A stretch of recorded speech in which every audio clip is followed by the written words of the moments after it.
Mesdames, Mesdemoiselles, Messieurs, on est très heureux de vous retrouver au stade Marc Burdet aujourd'hui pour vivre avec vous cette partie extrêmement importante pour le haut et pour le bas du classement. Pour le haut, pour la position de leader du championnat de deuxième ligue groupe 1, et puis pour Coleb aussi qui est repassé en dessus de la barre, réaliser un bon résultat pour pourquoi pas obtenir un maintien définitif. Alors il restera encore après cette partie 2 matchs. La situation est encore compliquée au niveau du bas du classement, notamment avec le FC Aigle ou encore Perlis Sertou, mais l'équipe colésienne qui peut, en cas de succès, pratiquement, je dirais, se mettre à l'abri dans ce championnat de deuxième ligue inter. Ça ne va pas être finalement contrôlé par le capitaine Cardozo qui va perdre l'avantage dans ce duel. Interception de ce ballon et ça repart rapidement avec Schedler. Il a du champ, Schedler.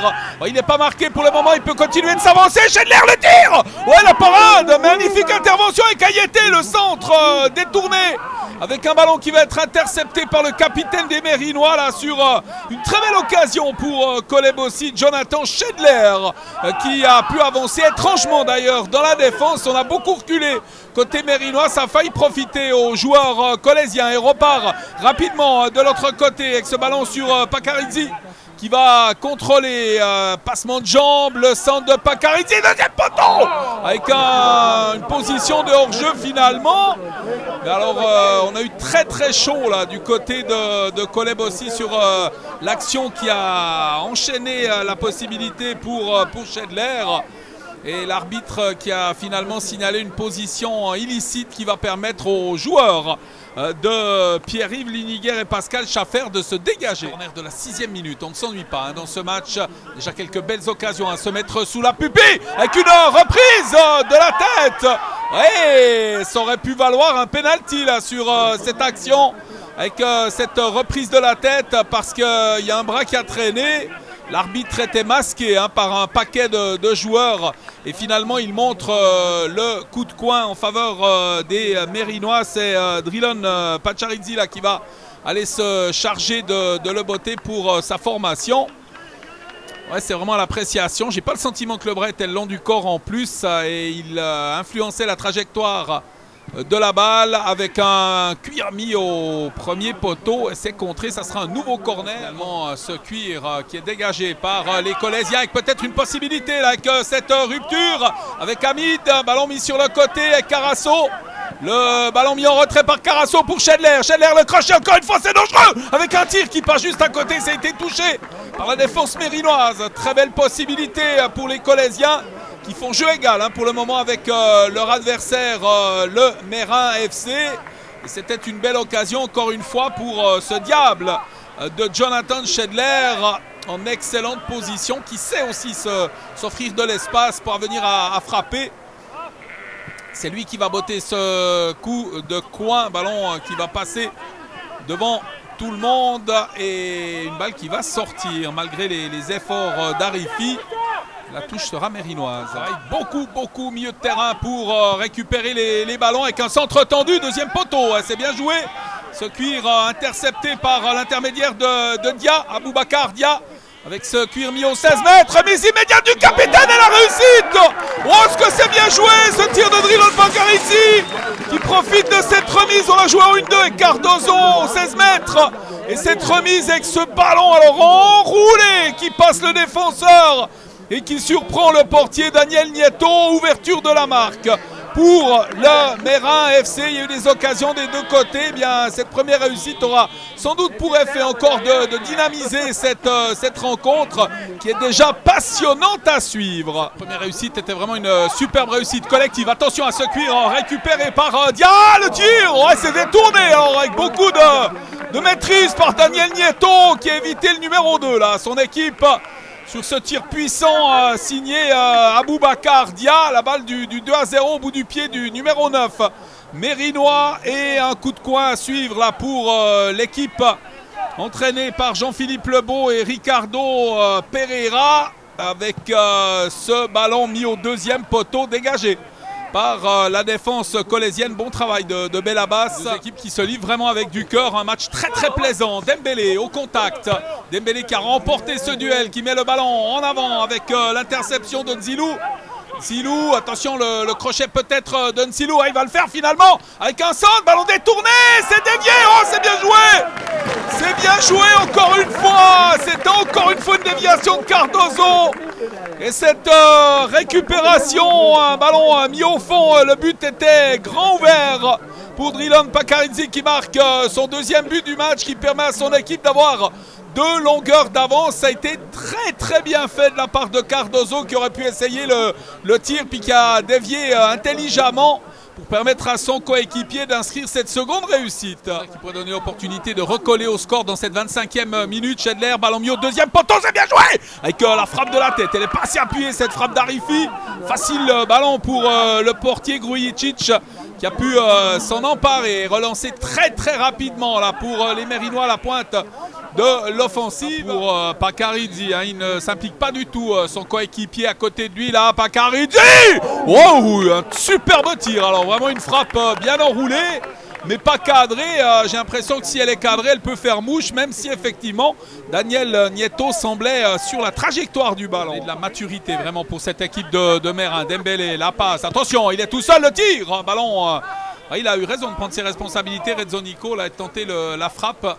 Il n'a pas pu inquiéter Daniel Nieto. Et je disais effectivement cette équipe de Mérin qui semble à maturité vraiment pour monter en Ligue supérieure. Tout est réuni en tous les cas au niveau de l'effectif pour permettre à cette équipe de jouer à plus haut niveau. Et c'est ce qu'on peut leur souhaiter de mieux aux joueurs mérinois avec le contrôle de ce ballon par Hamid qui le laisse à côté de lui. Chedler, il est contré.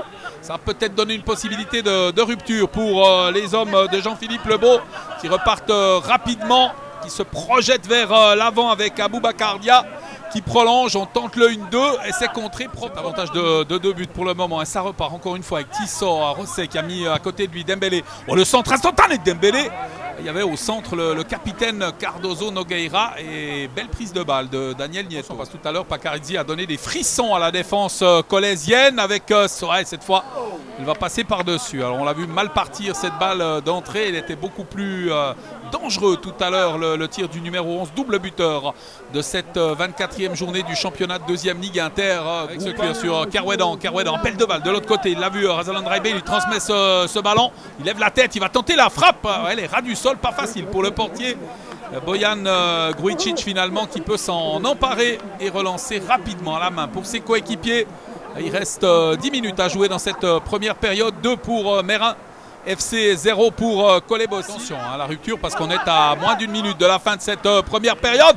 Avec ce ballon mis en avant, le contrôle dans la course de Nsilou.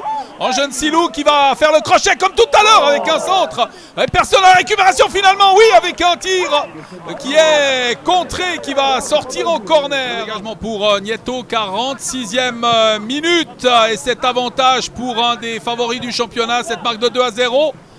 Avec un ballon qui va sortir, l'arbitre qui met un terme à cette première mi-temps sur cette marque donc de 2-0, 2 buts marqués par l'intermédiaire de Drilon Pakaridze. De belles réussites d'ailleurs marquées par les Mérinois qui mènent au score, mais Kolebossi n'a pas dit son dernier mot. On a vu de très belles phases de jeu avec notamment 2 tirs de Chedler qui auraient pu faire mouche, tant et si bien que du côté colaisien on peut encore avoir de l'espoir dans ce match. Et attention à cette récupération maintenant de Nsilou, l'accélération qui va prolonger ce ballon, c'est bien joué. Aboubacar Dia qui va tenter, qui va rentrer dans les 7 mètres et qu'un saut tendu et personne à la réception. Ils ont pourtant été 2 à plonger là dans les 5 mètres pour tenter de toucher ce ballon sans y parvenir. On en reste à 2-0, mais c'était une très grosse occasion pour l'équipe de Jean-Philippe Lebeau de marquer cette 3e réussite qui les mettrait vraiment à l'abri dans cette rencontre. Il s'est remis encore une fois devant avec l'accélération de Carasso. Carasso, il a du soutien sur le couloir là. Il va mettre ce ballon sur Hamid. Hamid qui va percer. Oh, la passe pour Carasso.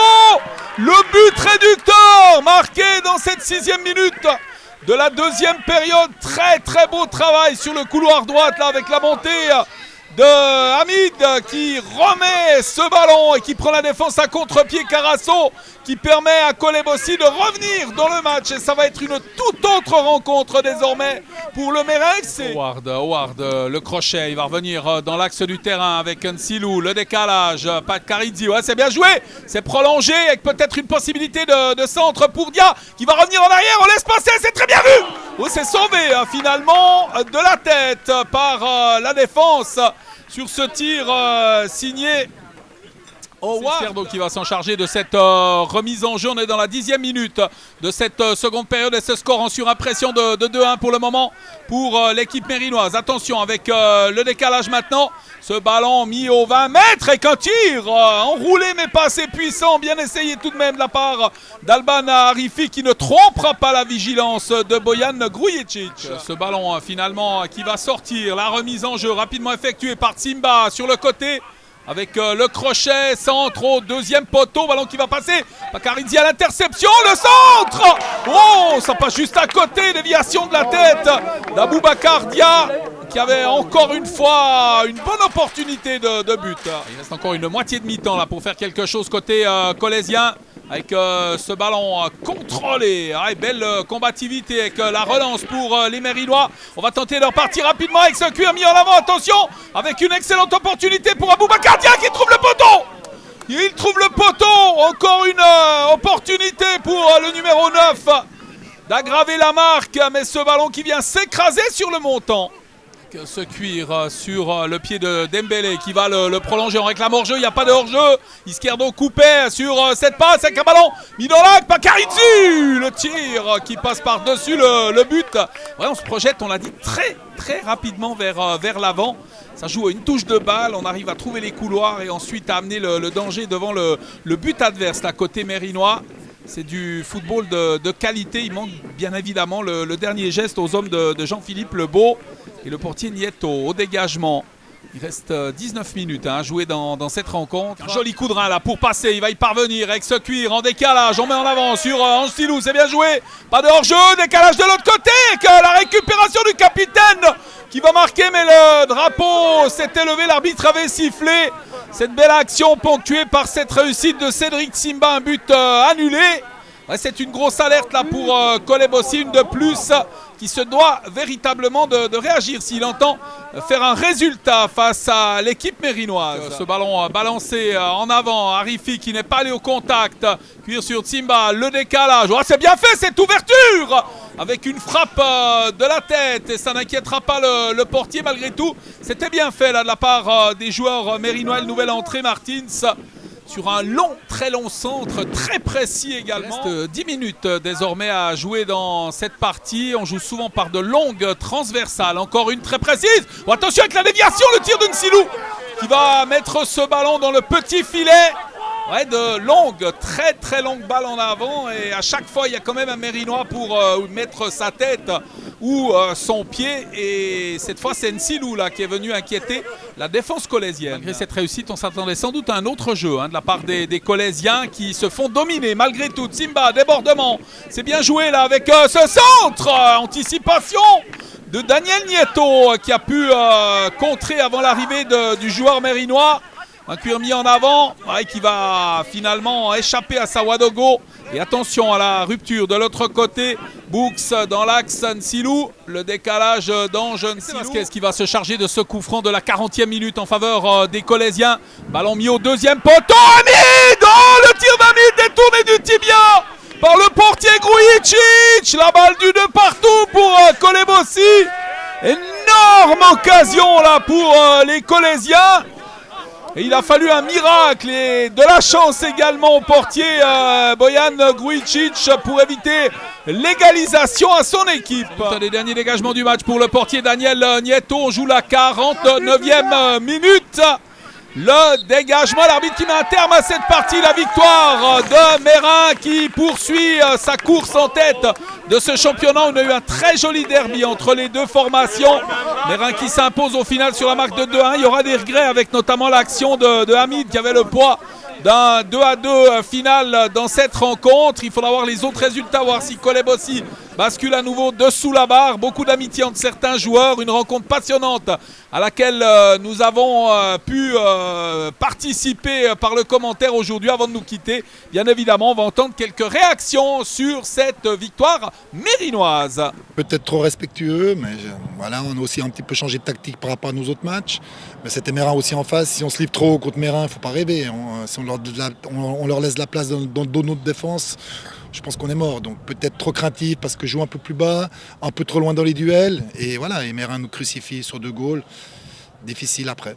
Voilà, c'est ce qu'on a constaté, les duels en première mi-temps. Par contre, en deuxième mi-temps, on a vu une équipe de Cholet toute différente. Qu'est-ce que vous avez dit à la mi-temps à vos joueurs? Non, je pense qu'on leur a dit qu'il fallait être moins respectueux, qu'à 2-0, c'est pas fini. Si on marquait un but, je pense qu'ils allaient commencer à douter parce qu'il n'y a plus qu'un but d'écart. Et je pense, voilà, ils sont bien rentrés dans la deuxième mi-temps. La différence, je pense exactement, c'est gagner les duels ou pas gagner les duels. Dès qu'on gagne les duels, on peut aller de l'avant. Et puis on en a marqué, donc inévitablement après, Mérin a commencé à douter, quoi.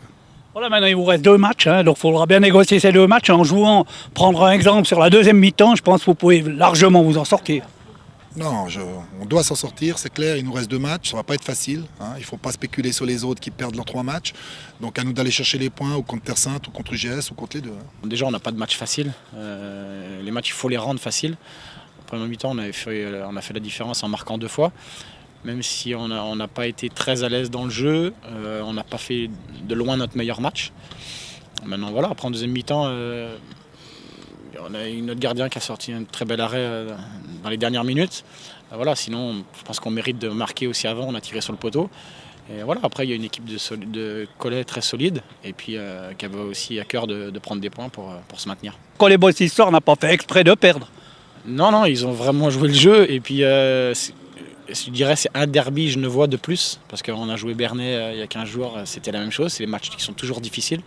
Et puis voilà, ils nous respectent comme on les respecte et il n'y a pas de cadeau. Et puis j'ai trouvé une équipe de Cholet intéressante et je pense qu'il n'est pas à sa place au niveau du classement. Bon, la saison passée, hein, vous avez raté la montée pour peu de choses, hein, face à Vevey. Cette année, vous allez certainement monter puisque vous méritez, hein, sur l'ensemble de la saison. En ayant gagné 4-0 contre Montet, déjà, c'était un grand pas. Oui, c'était un pas contre Montet, mais après... L'adversaire, en fait, peu importe, ils sont tous importants les uns autant que les autres. Ce soir, on a fait un pas de plus, c'est sûr. Voilà, maintenant, il reste encore 2 matchs et puis qu'on va prendre encore au sérieux jusqu'au bout et tant que mathématiquement, officiellement, on n'est pas monté, on prend tous nos matchs au sérieux, tous nos entraînements au sérieux, on lâche rien. Et puis voilà, c'est vrai que sur l'ensemble de la saison, voilà, pour l'instant, on fait une très belle saison, comme la saison passée, en tout cas le deuxième tour. Voilà, j'espère que maintenant, c'est ce que je dis à mes joueurs toutes les semaines, il faut qu'on récolte ce qu'on sème. Hein. On travaille beaucoup, ils travaillent beaucoup tous les jours de la semaine, on s'entraîne 4 fois, ils donnent beaucoup, ils font beaucoup d'efforts.